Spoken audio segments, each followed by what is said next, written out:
ating ginupitan ang dakilang kapistahan ng Jesus Nazareno. Naway sa ating pagsambay, papagsahin natin ang ating mga puso at ang ating mga diwa upang sa gayon sa ating pagtawag sa ating Diyos na makapangyayari sa lahat ay pagkaloob sa atin ang biyayang hinihiling ng ating mga puso.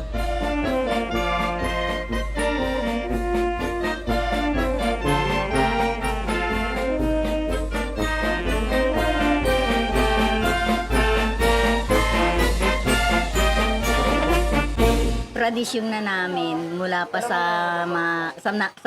nanay ko. Ano na namin talaga, taon-taon mayroong naghehermana. Pang 2 beses ko na naghermana. Ang tradisyon ng paghehermana ay nagmula sa impluwensya ng mga Kastila. Ito ay kusang loob na pagsaserbisyo, panata o taus-pusong debosyon.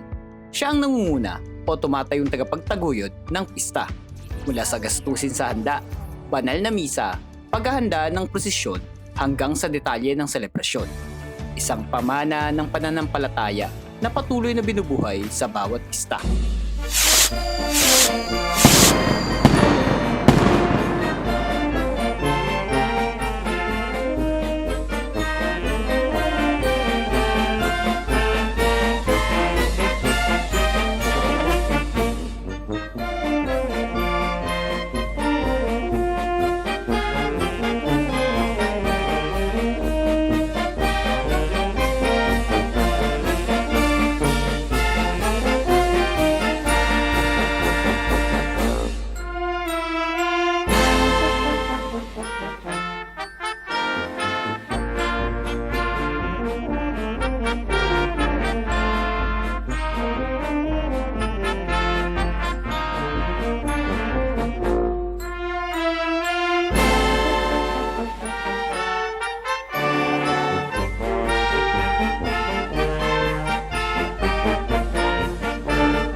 Ako nga pala si Krista Caras, isa sa hermana ngayong taon dito sa Ibayo Tipas, Purok, Nazareno.